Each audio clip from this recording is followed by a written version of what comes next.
The audience, as they ultimately determine what the news is, changes depending on who you have working as a journalist, which brings me to the whole citizen, as I call it, reporter, because I don't think that the word journalist needs a modifier. There is no such thing as citizen journalist, and I didn't create a graphic of a soapbox because I can go far enough on this topic myself.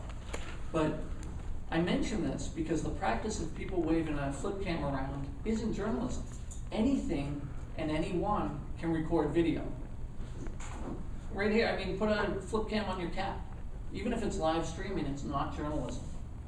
So it's a big distinction of citizen reporting and journalism, and I think when you're reaching out to different, even if you want to call them professionals, if you're looking to people who can give your story with the correct perspective, the correct value, and the correct audience, look to professional journalists. Look to people who are doing this. And journalists are bloggers as well.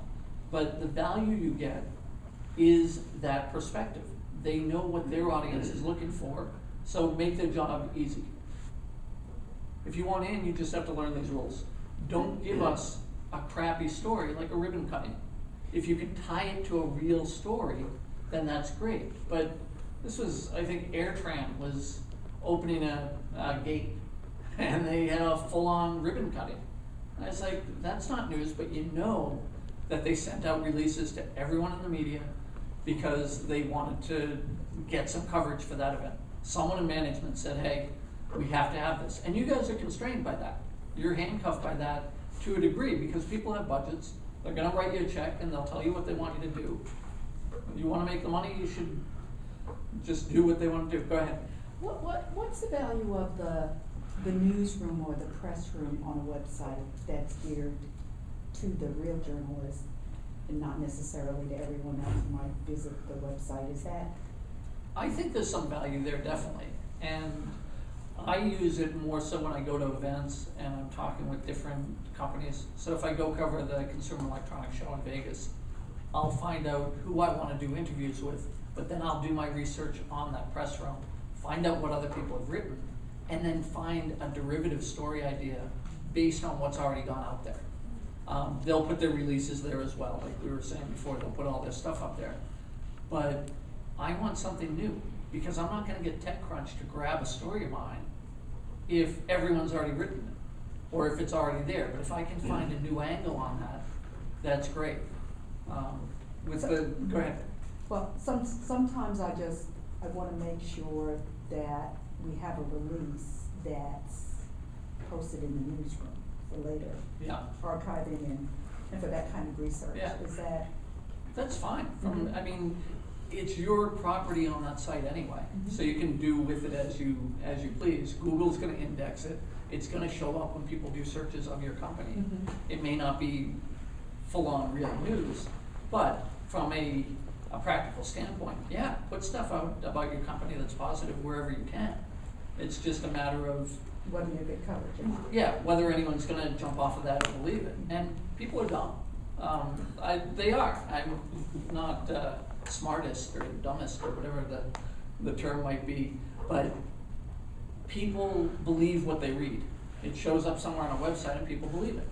And so if it showed up in a release there and people had access to that press room, they're going to take it as gospel. So to game the system a little bit, you might want to put in your own releases of stories that you see as valuable about that company. And people are going to see that and go forward. The journalists will do their due diligence and do the research and say, yeah, that's not really a story. That's similar or akin to doing a fundraiser for the clock tower.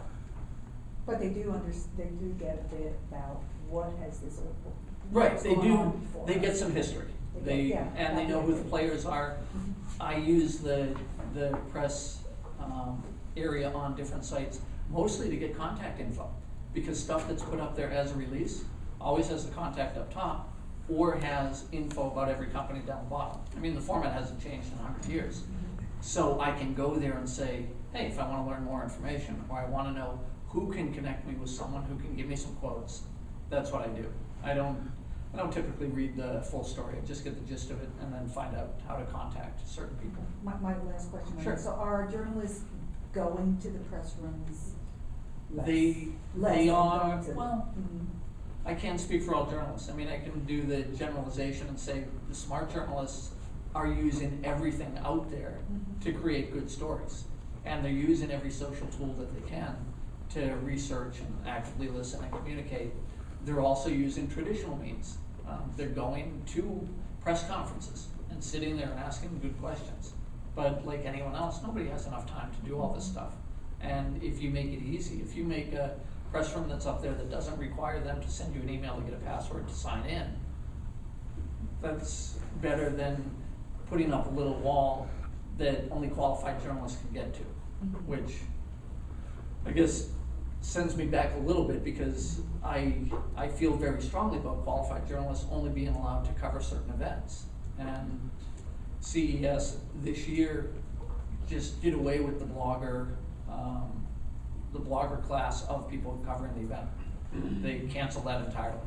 And now you have to be fully qualified, letters from editors saying this is what your assignment is, bylines, no matter where they are, with you on the masthead, and stuff online that has been printed in the past 6 months, which it's good. Yeah. As a freelancer, it's sometimes tough for me, but I have good relationships with all my outlets, so it's not beyond my ability to ask one editor, say, hey, can you assign me to go cover this? May result in nothing, but at least I have access, and then if something comes up, I can sell that to them. So, Thanks. you're welcome. With the whole honey badger thing is an example of content that people just like. And if you can find out what people are rabid about, what they're going to watch videos about, what they're going to look for in the news, then you'll be able to create great stories. Think about what captivates people. You have heroism, you have sex, you have food, you have sports. Life and death stuff is really big. And those are the things that if you can offer something akin to that, you're gonna get some eyeballs. And again, you're gonna be successful. I don't know how many people have seen this. It's a car. Yeah, it's a motorcycle in the front of a car on fire, and you have a number of people pushing the car.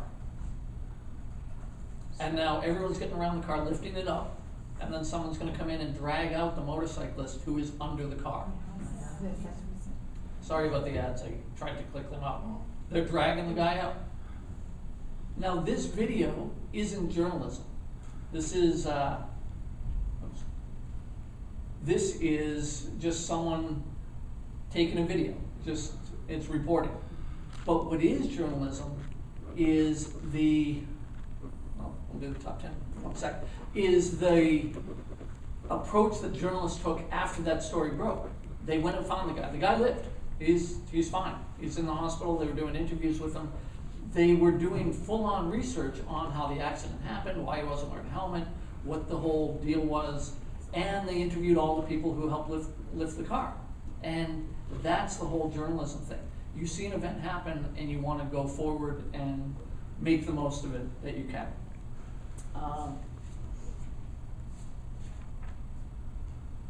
Yeah, I think, go ahead. I'm just gonna add. Sure. I am a journalist. Okay. And I'll give you links to the Okay, other thank you. sessions. Thank you. And this is not in reference to any political statement whatsoever. Sure. But there was a discussion, and it's still ongoing, where one of the candidates reported, a political candidate, reported what she was told during the debate. Yeah. Or prior to a debate. Okay. On a particular subject. The point is that when she referenced saying, all I did was report Right. what the woman said, is what really got her in trouble. Yeah. Because using that word, report, meaning you've done some background, there's been a check, you got the facts straight. Well, it goes back to my contention that a traffic camera is a reporter. because it records without any bias what is happening in the view of that camera. So for her to say that, yeah, it steps over the line. And interchangeably through my comments here, I'm gonna say journalist and reporter, even though I have that whole citizen reporter thing going. Right. But yeah, I can totally see that, where if you're going to profess to have that skill, then you better be able to back it up and have done your due diligence. So let's go into 10 tools. You've seen some of them before. I'm just gonna tell you how journalists are using them, and I'll give you, it gets better going towards the end as far as resources go. But the first one, maybe you've heard of it, is Twitter.